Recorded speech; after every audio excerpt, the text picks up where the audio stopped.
Hey guys, let me always try to make sure that my mic button's mute button is off because I've gotten caught with that one too many times. We have a great guest on Executive Espresso today. We thank you guys for joining us. We have marketer and producer Marshall Zweig on truth powered relationships. And Marshall reached out to me, and I thought he'd be a great guest because he has a cool story about his experiences in the marketing industry, and I'm looking forward to hearing those. But he is a trauma survivor. He is one of the smart people in the room because he is a MENSA member.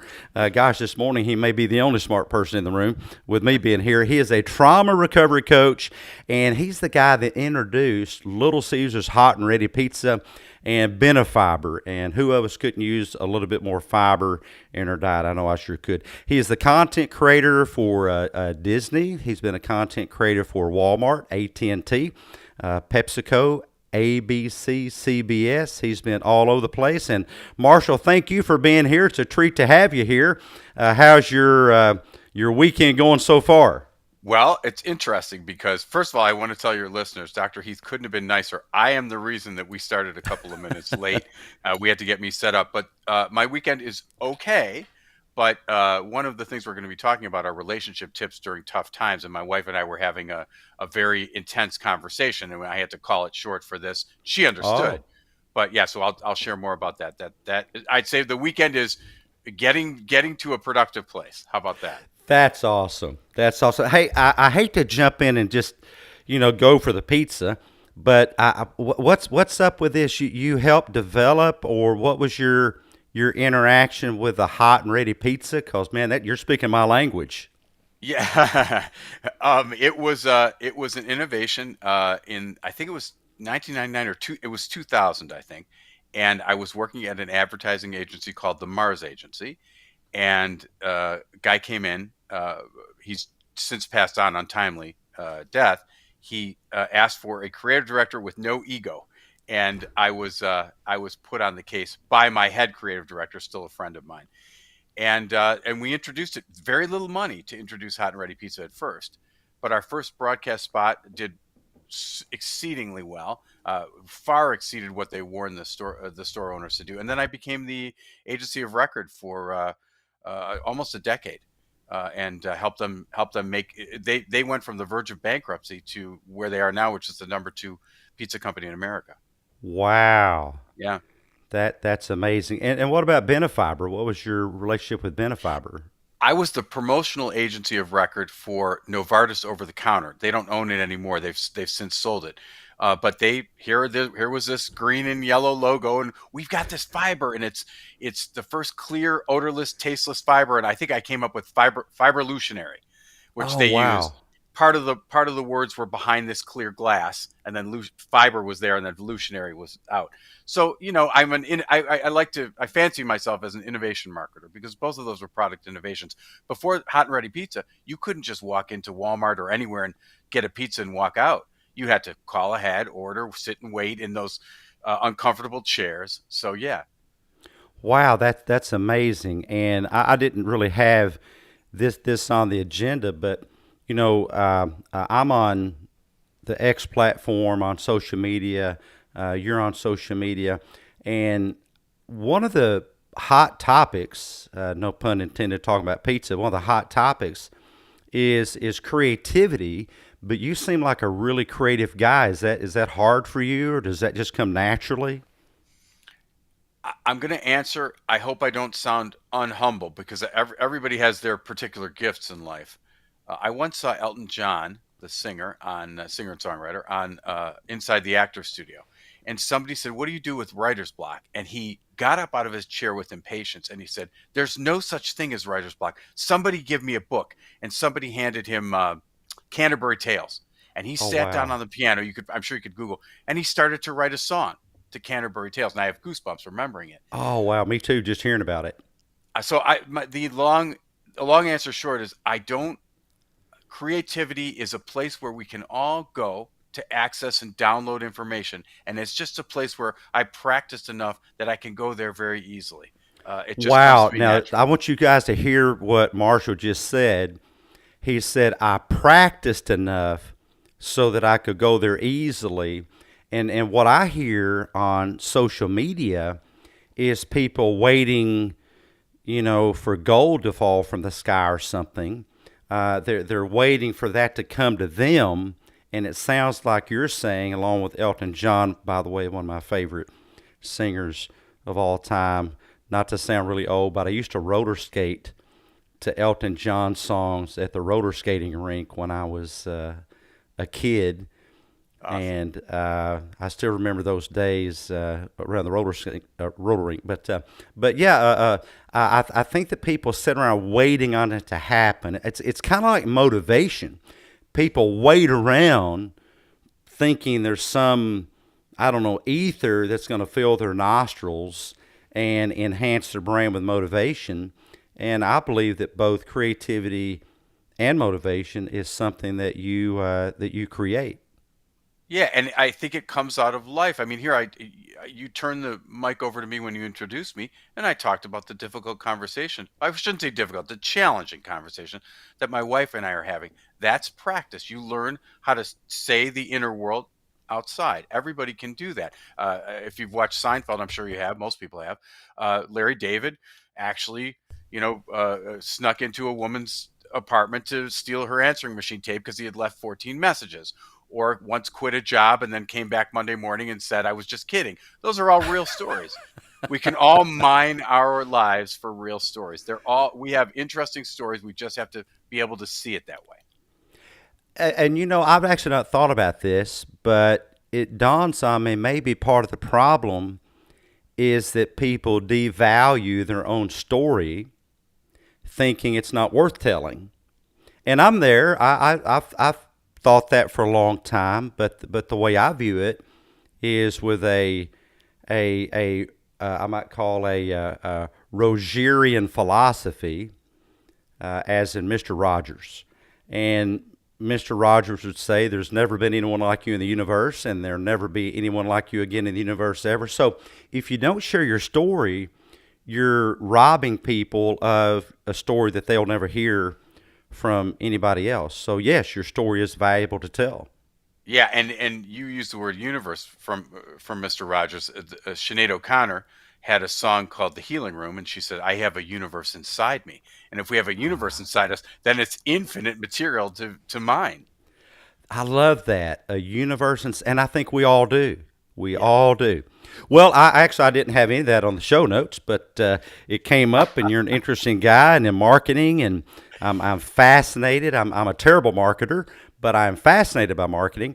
But talk to us a little bit about how you see. I mean, I know it's a big segue, but how truth can empower, or truth empowered relationships can work in different areas, in intimate relationships. And my idea was, because I don't know about what you're talking about when you say truth empowered relationships, how that might also work in business and other areas of life.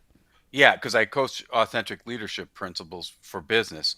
Um, every relationship, every relationship thrives on the truth. And in fact, if the truth isn't there, then there is no relationship.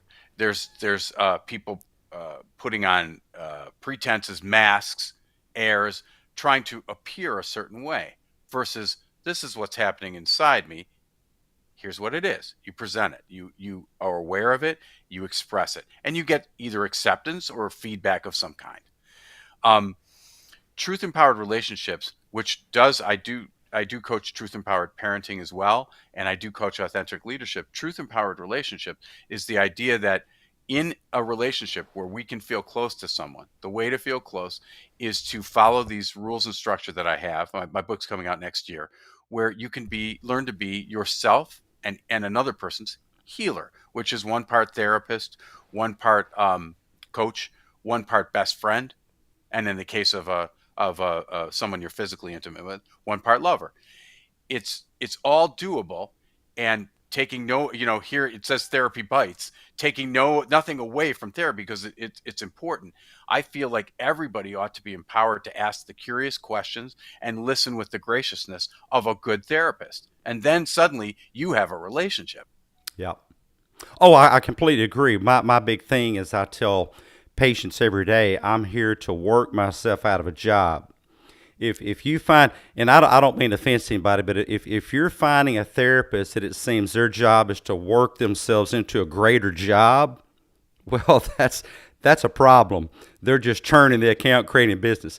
I'm with the you can give a person a fish and feed them for a day, or teach them how to fish and feed them for a lifetime.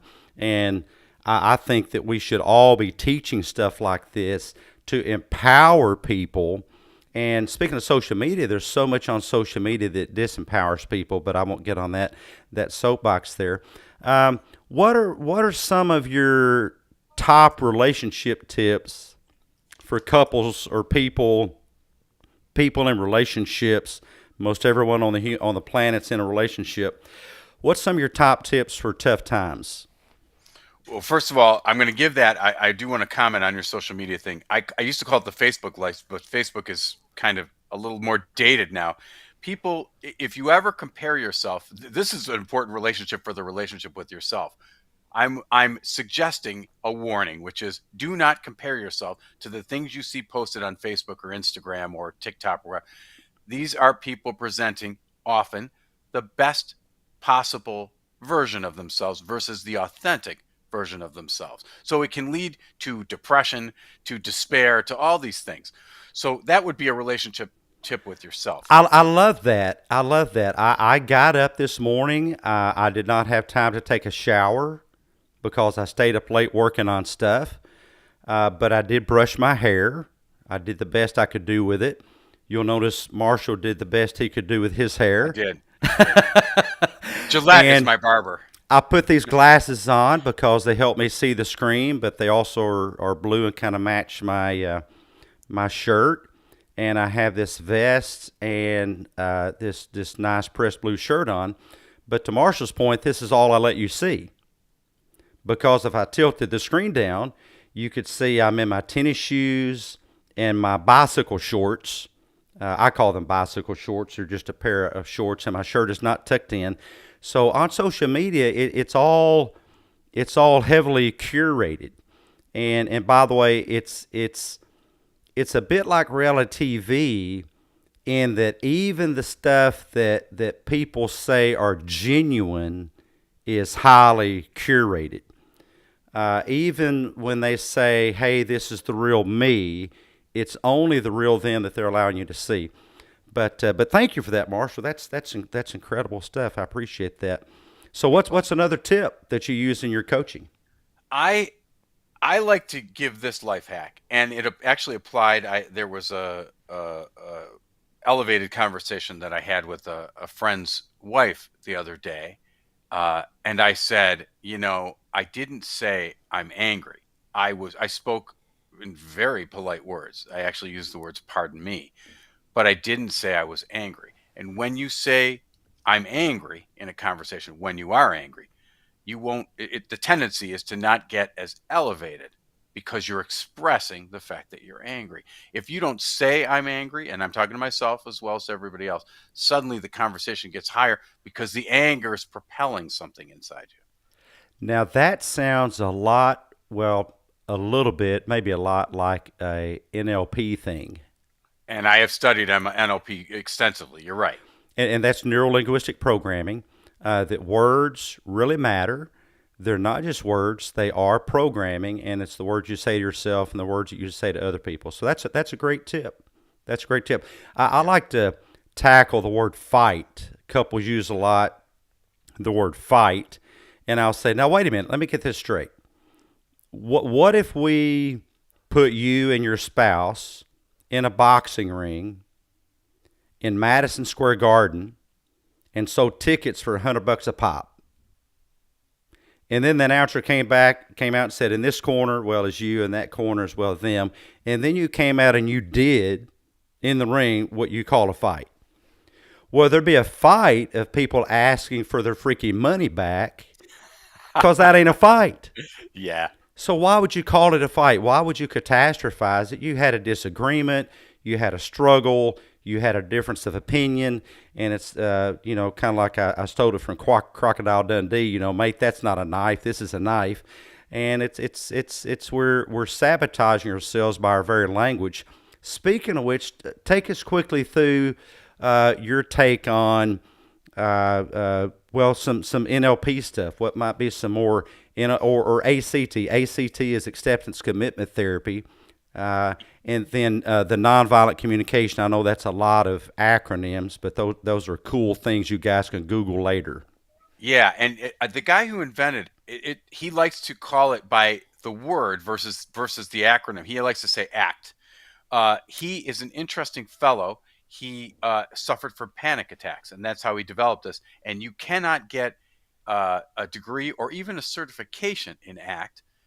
You can simply study it. He doesn't want there to be any hierarchy or class system. But the idea is that you accept life, situations, yourself exactly as you are, and then you make commitments and you keep them. And in fact, in the difficult conversation I was having with my wife, she started it by saying, we have these commitments today. So even though we're going through this stuff, and one of them was you. Even though we're going through the stuff, we're going to keep our commitments. And though I was late, I kept the commitment. It's important to understand that even, I have diagnosed PTSD. Even if you have nervous system challenges like I do, external circumstances, you still have to move forward in life. It's either that or life starts to cave in on you. So ACT is a really neat evolution of psychology. And I do, like you said, I encourage your listeners to Google it because you can't get licensed or degreed in it.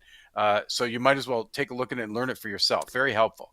Yeah, Stephen Hayes, Stephen big, Hayes. big, big, tall, follicularly challenged guy, just like Marshall, and but very impressive guy. And the acceptance part of it. This morning, I mean, I get kind of amped up during these things. I'm kind of looking at the clock and where's my guest and everything.